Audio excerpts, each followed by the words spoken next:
Assalamualaikum warahmatullahi wabarakatuh. La istafa Muhammadin sallallahu alaihi wasallam summa sami wa dzurriyyati wa jannah min sahihin zakatul muqrabin husan ila Imam Bukhari summa ila Imam Az-Zabidi summa husan la aba'ana wa ummatina wa jaddina wa sallallahu syahina husan ila ma'atina al-asqiya malam dalam idima santina li baitihim lillahi ta'ala lahumul fatihah. Bismillahirrahmanirrahim. Alhamdulillahirabbil alamin arrahmanirrahim maliki yaumiddin. Iyyaka na'budu wa iyyaka nasta'in shiratal mustaqim shiratal ladzina an'amta 'alaihim ghairil maghdubi. Bismillahirrahmanirrahim. Hadis ke-198. Wa anhu lan saking Abu Hurairah. Ane Nabi alaihi salatu wasalam kala kanat ana sapa Banu Israel iku ya tasiluna padha mandi sapa Bani Israel uratan dengan telanjang. Kata Nabi, biyen dulu orang Israel itu kalau mandi telanjang terus bareng-bareng. Ada tuh kalau di pondok tertentu ya, pondok salaf biasanya. Terus kamar mandinya gede sakmene, kemudian mandi bareng. Ada yang laki-laki, santri laki-laki, ada yang santri perempuan, mandinya bareng. Biyen Bani Israel begitu. Kalau mandi telanjang dan bareng. Yang dulu bisa melihat sepobatuhum sebagian ila ba'din. Yang satu sama yang lain saling bisa melihat dan macam-macam. Kalau di kampung ngaji ning mandi ning belik, nanti ning belik. Sumber air. Dulu Ustaz KKN tak mandi bareng-bareng karena wong kampung nggak punya kamar mandi. Jadi kalau mandi kita yang sumber, laki-laki sama perempuan bareng. Dari rumah jauh dan ke bawah, sehingga habis mandi balik ke rumah keringetan maneh. Iya, ya yang asik itu kan mandi bareng. Iku akhirnya sing KKN rajin mandine. Wa kana lan ana sapa Musa iku yang tasilu mandi wahdahu sendiri. Jadi ceritane Kanjeng Nabi, orang Israel itu dulu kalau mandi bareng telanjang sehingga bisa saling melihat. Nabi Musa enggak mau itu. Nabi Musa itu kalau mandi sendiri, beliau enggak mau gembul dengan orang-orang lain. Faqalu kemudian padha ngucap sapa Israel, wallahi demi Allah. Mayamna'u tidak mencegah Musa apa ayatasi sapa Musa ayatisi lain so mandi sapa Musa ma'ana bersama kita illa innahu kecuali saat temannya Musa iku adzarun ada sesuatu yang cacat. Kalau bahasa kita paling Musa gak gelem mandi sama kita, mungkin dia ndak jantan. Enek yang ditutupi, ada yang dia malu. Fadhaba kemudian berangkat marotan suatu ketika yang tasilu mandi sapa Musa. Karena itulah kemudian suatu ketika karena Nabi Musa coba Israel itu kan enek-enek gak mandi bareng dirasani. Itu paling enek. Oh biasanya kita panuwun paling. Sehingga gak mau bareng kita, dia sungkan panuwun.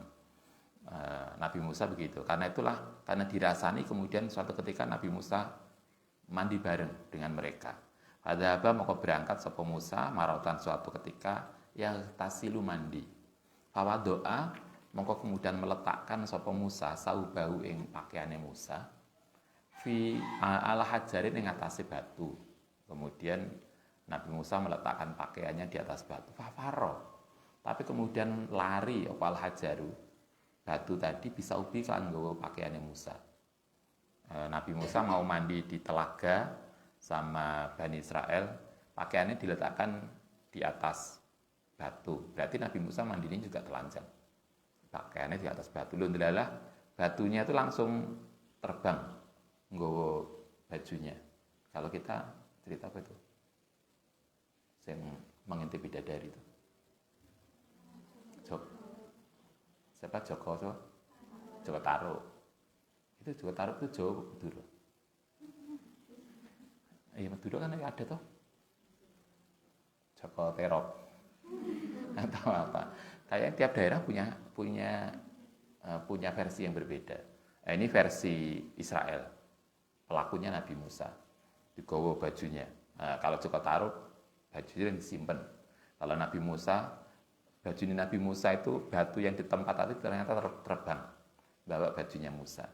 Fakhoroja, karena bajunya dibawa batu tadi, fakhoroja. Mongko keluar sapa Musa, fi isrihi, yang dalam tadi, mau menangkap batu tadi, yakulu. Hal yang ngucap sapa Musa, saubi, bajuku, saubi bajuku ya hajar, saubi ya hajar, bengok-bengok. Hatta nadharat, sehingga ningali sapa Bani Israel ila Musa, karena ngejar bajunya tadi, rupanya Nabi Musa nggak sadar, dia keluar dari air dan dalam keadaan telanjang. Kemudian orang-orang pada melihat. Kemudian apa yang mereka lakukan ketika melihat Nabi Musa telanjang? Faqalu, kemudian mengucap sapa Israel, wallahi ma Musa, ora ana sapa Musa iku min ba'sin, ada masalah. Oh, ternyata Musa itu enggak ada masalah. Enggak panuwun, enggak kudisen, bahasa kita mungkin gitu. Oh, ternyata Musa enggak ada masalah. Akhirnya tahu mereka. Wa akhoda, kemudian ngambil sapa Musa saubahu, ing pajune Musa wa tafiqa, lan mukul nangkap bil hajari dorban dengan pukulan. Kemudian saking jengkele Musa, batu yang terbang nggawa bajunya tadi dikepuki.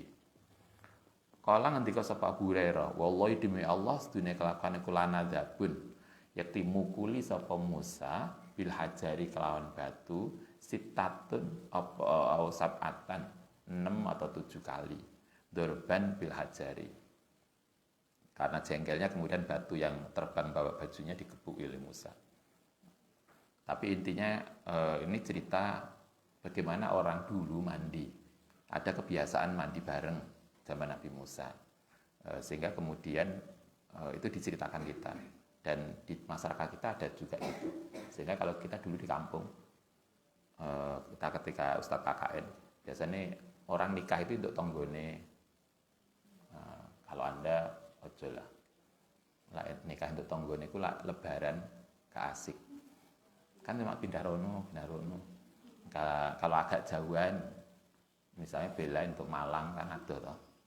Atau sapa Ulpe ku Jakarta ya, ini kan Surabaya. Entuk ndi biasanya? Kalau dekat tetangga itu kan nggak asik ke lebarannya. Nggak naik mudik, nggak ono ini. Nah, kalau Ustadz kan asik dari Nganjuk, kemudian 2-3 hari nanti sebelum ke Banyuwangi mampir lagi ke Malang, tukar baju, kemudian pindah ke sana, kan ada perjalanan.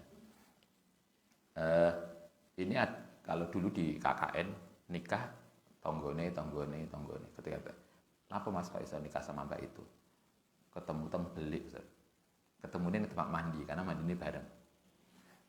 Itu tradisi-tradisi dulu yang nanti Nabi mandi tidak begitu. Ini cerita umat dulu biasanya mandi bareng. Itu contoh-contoh. Tapi kalau Nabi mandinya tidak bareng. Nabi itu mandinya masih sendiri. Karena itulah kita buat kamar mandi kita itu satu. Tidak mandi keroyokan. Mandi keroyokan apa? Mandi bersama-sama, itu enggak pantas. Kan enggak pantas toh kemudian saling dulu, Mbak. Itu mah pukulan Mbak sampean, Mbak. Misalnya, karena mandi ini bareng enggak. Kita menjaga privasi masing-masing. Bani Israel dulu modelnya begitu. Cerita Nabi tentu sekarang mungkin beda. Sekarang ya enggak lah. Dulu Bani Israel itu kalau mandi biasanya bareng-bareng, kemudian saling mengintip milik lainnya. Anhu apa yang Abu Hurairah juga anak Nabiya sallallahu alaihi wasallam qala. Bainama suatu ketika sapa Nabi Ayub itu ya tasilu mandi uryanan dengan telanjang. Suatu ketika Nabi Ayub juga pernah mandi telanjang. Mungkin di tempat yang agak terbuka maksudnya. Kalau mandi kan mesti telanjang. tapi di tempat tertutup. Nabi kanjeng Nabi itu di dalam riwayat yang diriwayatkan oleh Sayyidah Fatimah putrinya. Nabi kalau mandi juga telanjang. Kemarin kita melihat riwayat Sayyidah Aisyah, riwayat Sayyidah Maimunah, Nabi mandi bareng dengan istrinya. Tentu dengan telanjang, karena itu kemudian Sayyidah Maimunah menceritakan Nabi apa yang dilakukan. Nabi Sayyidah Maimunah cerita. Tapi di dalam konteks tempat tertutup, bukan kemudian yang sumber atau yang tempat mandi umum telanjang. Enggak. Nah, tapi suatu ketika Nabi Ayub itu pernah mandi dengan uryanan. Fakhoro, karena mandi telanjang tadi fakhoro, kemudian jungkel, pingsan. Ale ing atase Nabi Ayub sapa jarodun belalang. Enek walang delok Nabi Ayub telanjang langsung pingsan. Lah kita ceceke langsung ambruk. Mbake kok telanjang. Mindahabin saking emas, tapi jarod belalang yang pingsan tadi terbuat dari emas. Raja Allah kemudian melakukan sopo Ayub iku tasa, memasang sopo Ayub di saubihi, karena belalang tadi dari emas dan mati melihat dia pingsan. Kemudian oleh Nabi Ayub diambil, kemudian dipakai. Kalau Anda dipakai di baju apa Anda biasanya? Bros.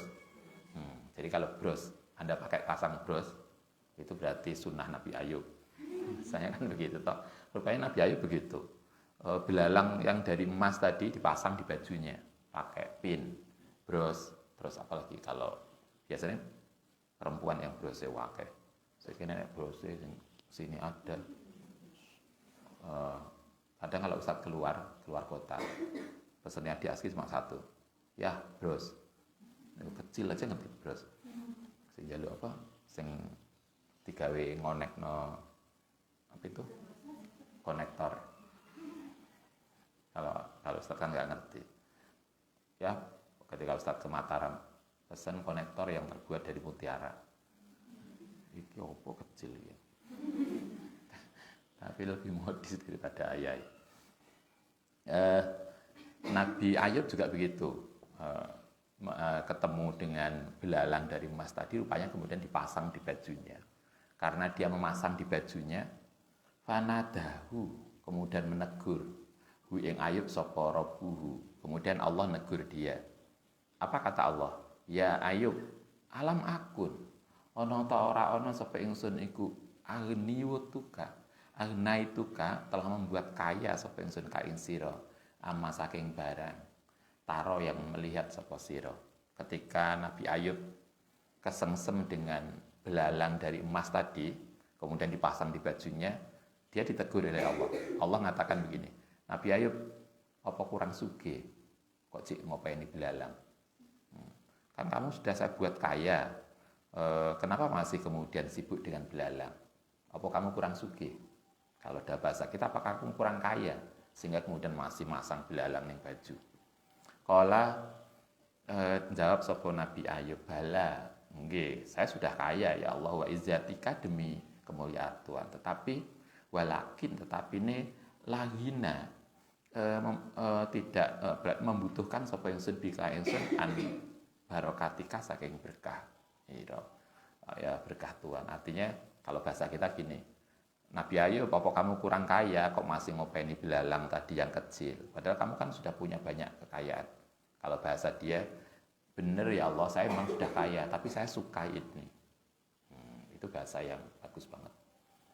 Kenapa kalau Anda nikah kemudian oleh suaminya sudah dibelikan macam-macam, si jaluk bros cilik. Kok si jaluk bros itu kok no mobil? Mobil penting, tapi bros ini saya suka.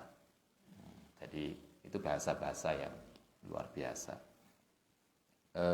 Anda cerita tahu Nabi Ibrahim ketika beliau minta pada Allah, ya Allah, saya ingin tahu bagaimana kamu menghidupkan barang yang mati. Nah, apa kata Allah? Apakah kamu nggak yakin bahwa saya bisa menghidupkan? Jawabannya bagus banget. Saya yakin ya Allah bahwa engkau bisa, tapi ini untuk litatma'inu qalbi, agar saya menjadi tenang. Jadi artinya bukan kita nggak percaya, kita tahu Allah, tapi itu kemudian untuk menenangkan kita. Nah, itulah bahasa-bahasa yang bagus. Anda perlu belajar itu.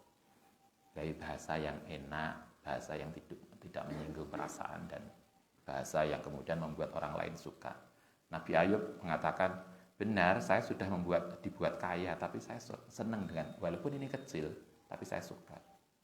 Bahasanya kan apik toh. Kalau anak-anak itu biasanya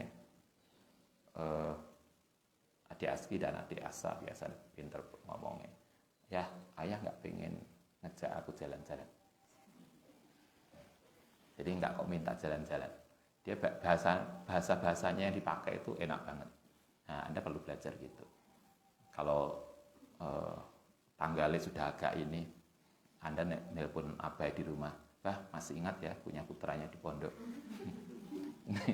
Nah, kan gitu kan lebih ini daripada bahasanya yang artinya kita itu semua orang suka. Anda pun suka kalau kemudian komunikasi dengan bahasa yang bagus. Apa yang diceritakan oleh Al-Quran, apa yang diceritakan oleh hadis, itu menceritakan bagaimana para nabi itu menggunakan bahasa-bahasa yang bagus, yang kemudian Allah suka, orang lain juga suka. Wa an Ummi Hani, ini Ummi Hani binti Abi Thalib, putranya Abi Thalib. Abi Thalib itu siapa? Pamannya Nabi ya, pamannya Nabi. Kalau Abu Thalib itu paman, Ummi Hani itu putranya Abu Thalib. Berarti sama Nabi apa? Sepupu ya, sepupu. Ummi Hani itu perempuan. Berarti sepupunya Nabi. Suatu ketika dia cerita ke kita begini. An Ummi Hani qalat, ngendika sapa Ummi Hani. Dhahabtu berangkat sapa ingsun ila Rasulillah sallallahu alaihi wasallam. Amal fathi, ketika pembukaan kota Mekah. Ketika Fathul Mekah, tahun berapa Fathul Mekah? Tahun ke-9 atau ke-10 Hijriah. Setelah Fathul Mekah kemudian Nabi wafat. Tahun ke-9 kalau enggak ke-10, nanti dicek. Fawajatuhu, ketika Fathul Mekah, Ummi Hani yang sepupunya Nabi itu nemui kanjeng Nabi. Fawajatu, kemudian nemu sapa ingsun ing Nabi yahtasilu mandi. Nabi ketika itu lagi mandi. Wa Fatimatu hale utawi Fatimah iku tasturuhu nutupi sapa Fatimah ing mandi ing kanjeng Nabi. Jadi ini cara Nabi mandi. Kalau Nabi mandi, kita bisa yang kita contoh adalah kanjeng Nabi. Kalau Nabi mandi itu mandi di tempat yang privasi, kemudian ditutup. Ketika itu yang nutupi adalah Sayyidah Fatimah. Mungkin enak tuh kayak kamar mandi yang pintunya nggak jelas.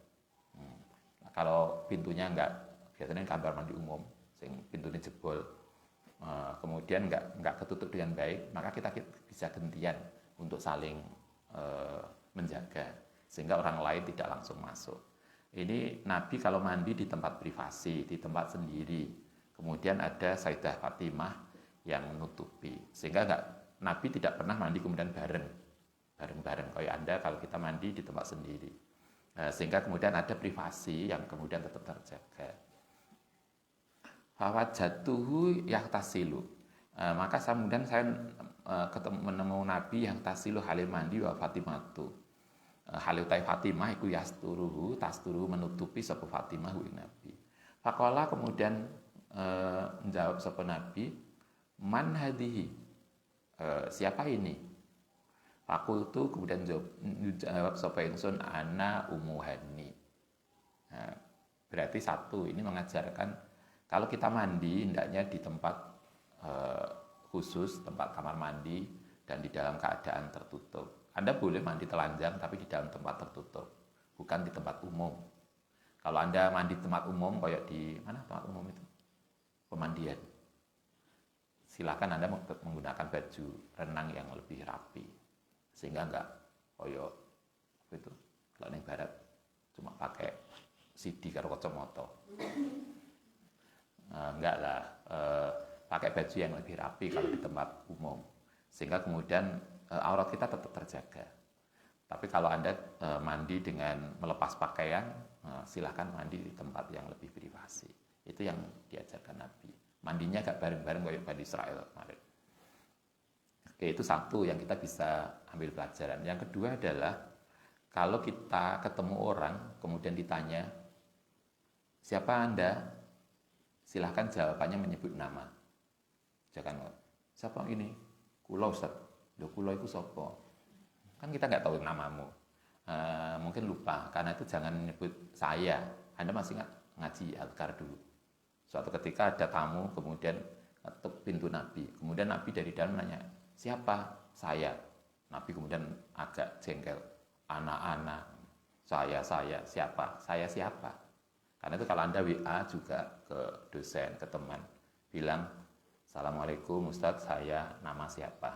Dari prodi apa? Semester berapa? Atau kelas apa? Kadang ada mahasiswa itu, Ustadz, saya ingin konsultasi. Jam berapa saya bisa ketemu?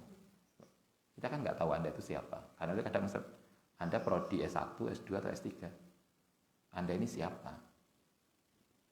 Nah, ini etika kita komunikasi. Kayak Anda kalau di telepon bank, ada tuh kadang telepon nyasar. Salam, selamat pagi, saya siapa, dari mana, instansi. Itu penting, itu cara komunikasi kita. Jadi kenalkan nama kita dulu.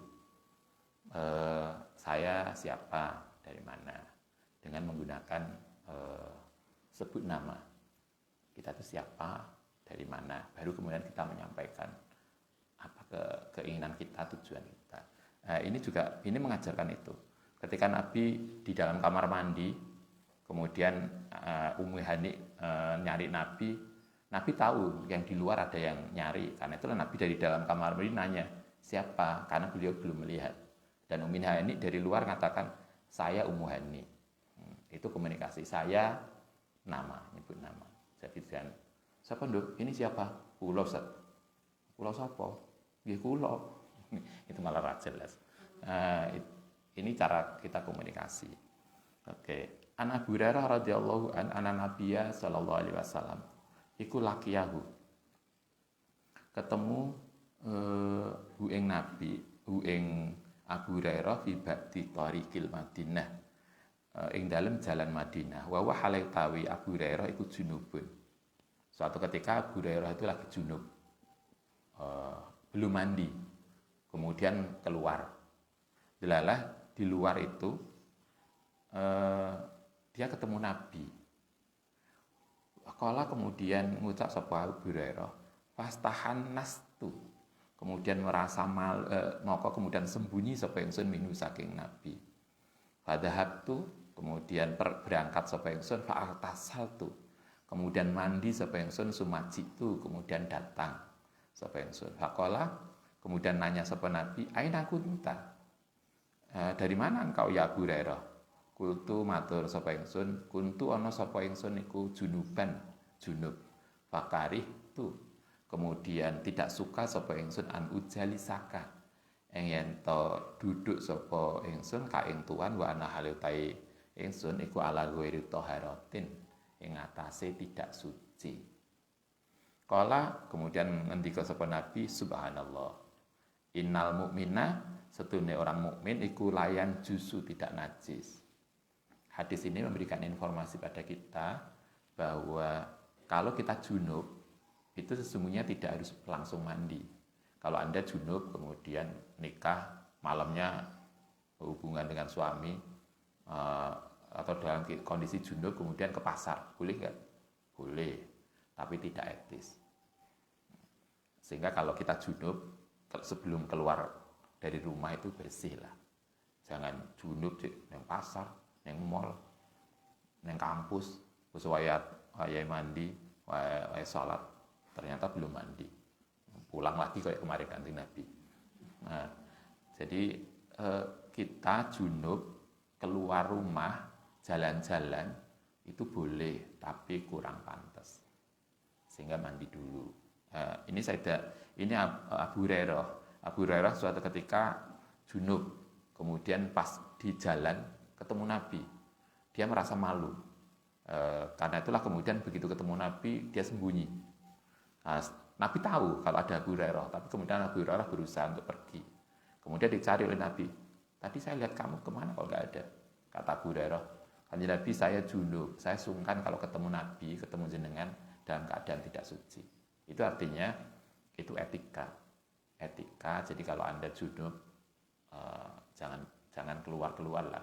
Silakan ini dulu, suci dulu baru keluar. Ini ada sebuah cerita, ada teman santri dulu. Dia cerita suatu ketika dia junub, kemudian tidur. Jadi setelah hubungan dengan istrinya, dia nggak langsung mandi tapi langsung tidur. Biasanya gitu toh. Langsung turu, ngenteni subuh baru mandi. Ndelalah malam itu dia pengen banget ketemu Nabi. Dia udah setiap hari membaca salawat, pengen ketemu Nabi. Ndelalah pas malam itu dia mimpi kiai santri tadi itu datang bersama Kanjeng Nabi. Dia dicari, dia sudah dibilangi dalam mimpi itu. Mas, itu loh Kanjeng Nabi datang. Dia di dalam mimpi itu merasa nggak layak ditemui Nabi. Sehingga dia lari. Begitu bangun dia nangis. Kenapa tadi saya nggak mandi? Sehingga kemudian bisa ketemu Nabi. Karena dia belum mandi itulah kemudian dalam mimpi dia nggak bisa ketemu Nabi. Karena bukan apa? Karena dia merasa malu. Itu etika. Sehingga artinya kita junub itu tidak najis. Kita junub itu boleh melakukan yang lain, tetapi hendaknya etikanya mandi dulu. Wa an Umar ibnu Khattab radhiyallahu anhu sa'ala. Nanya sapa Umar an-nabiyya yang Kanjeng Nabi, ayar kudu ana ta boleh tidur sapa haduna salah satu dari kita wa junubun halitai junub. Kalau kita junub, boleh nggak tidur? Nah, kalau Anda yang di rumah, yang sudah nikah, setelah melakukan hubungan suami istri, kemudian langsung turu. Tidak langsung mandi, boleh nggak? Ya boleh, wong tadi aja bukan tidur, jalan ke mall, nang pasar aja nggak apa-apa. Nah, tapi ini Ibnu Umar nanya Kanjeng Nabi, kalau kami junub, boleh nggak kami tidur dalam keadaan junub? Qala jawab sapa Nabi, na'am. Boleh, silahkan. Jadi tidur dalam keadaan junub itu boleh. Nabi sendiri kan juga pernah suatu ketika Nabi di rumahnya Sayyidah Aisyah, kemudian junub melakukan hubungan dengan Sayyidah Aisyah. Setelah junub, rupanya itu waktu puasa. Kemudian ketidurnya rupanya keturun. Kayak kita bahasa kita ketiduran. Sampai kemudian adzan subuh. Ketika adzan subuh, Nabi baru mandi. Dan itu tidak masalah. Artinya junub kemudian masuk waktu puasa itu tidak membatalkan puasa. Yang nggak boleh adalah melakukan hubungan suami istri saat puasa. Tapi kalau sebelum puasa dan junub sampai waktu puasa itu tidak membatalkan puasa. Ini Ibnu Umar nanya, kalau kita itu junub kemudian tidur, boleh nggak? Kata Nabi, na'am, boleh. Tetapi idza tawaddo'a nalikane wudu sapa hadukum falyarkut, mongko hendaknya tidur wa huwa halil taiman ikut junubun. Tapi Nabi kemudian mengajarkan, kalau Anda junub kemudian belum sempat mandi, hendaknya wudu. Jadi kalaupun kita belum suci hadas besar, paling enggak kita sudah suci hadas kecil. Sehingga artinya orang junub boleh tidur, tetapi hendaknya dia wudu. Sehingga tidak double gak sucinya. Fal yarkut mongko hendaknya tidur sapa man wa wahaletaiman ikut junubun junub. Rokoda itu tidur. Wa an Abi Hurairah, ani Nabi alaihi salatu wasallam qala idza jalasa nalikane duduk. Ini kata kiasan. Kanjeng Nabi halus banget bahasanya. Jadi kok beliau tidak kemudian idza jamaa nalikane melakukan jima, enggak. Bahasanya halus banget. Al-Qur'an itu kan enggak pernah ke bahasanya vulgar. Bahasanya halus. Kita ngaji Al-Qar kemarin, Nabi itu kalau ngendikan itu bahasanya halus, pakai kiasan. Karena itulah kita harus pintar menggunakan bahasa begitu. Tapi memang kadang ada orang yang disindir gak sadar. Nah, kalau udah begitu ya kita mungkin agak eksplisit. Tapi Quran ngajari kita istilah yang dipakai Al-Quran itu halus, tidak vulgar. Nabi juga tidak pernah ngomong vulgar. Coba Nabi hadis ini halus banget. Beliau mengatakan begini, idza jalasa nalikane duduk sapa man ala su'abiha ing atase cabang-cabange perempuan al arbaati yang 4 sumajahada kemudian serius sapa dia ha ing mar'ah faqat wajaba mongko teman-teman wajib apa ala husnul mandi. Maksudnya kalau ada seorang suami kemudian melakukan hubungan seks dengan istrinya, maka dia wajib mandi. Kalau kita belajar fikih, kalau kita melakukan hubungan seks suami istri walaupun belum keluar sperma, maka wajib mandi. Fikih kita mengajarkan di sini Nabi jelas banget. Pokoknya ketemu hubungan seks, ketemu antara kemaluan laki-laki dengan perempuan, walaupun tidak mencapai klimaks, maka berarti udah wajib mandi. Jadi wajib mandinya bukan karena keluar sperma, bukan. Bahwa keluar sperma itu wajib mandi ya, tapi di dalam hubungan suami istri yang mewajibkan mandi bukan hanya sekedar keluar sperma, tapi begitu alat kelamin laki-laki suami ketemu nempel dengan perempuan, maka wajib mandi. Kalau Anda misalnya nganten anyar, begitu mau melakukan hubungan seks kadung nyenggol, enek tamu, digedori maratuwa. Nduk kan ana kancamu teko. Ya itu selesai tamune setelah itu mandi. Walaupun urung klimaks. Artinya yang mewajibkan mandi selain sperma ya, tapi kalaupun tidak keluar sperma, tidak mencapai klimaks hubungan suami istri, nyenggol tok. Sing nyenggol alat kelaminnya, kelamin ketemu kelamin, nah, itu udah wajib mandi. Nah, baik, nanti kita lanjutkan kitabul haid, bab tentang haid. Al-Fatihah.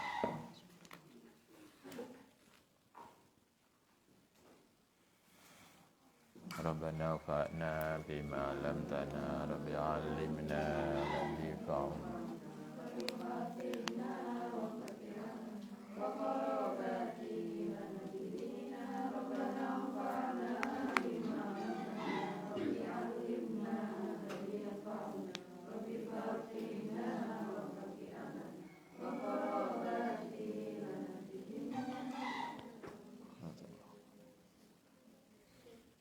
Assalamualaikum warahmatullahi wabarakatuh.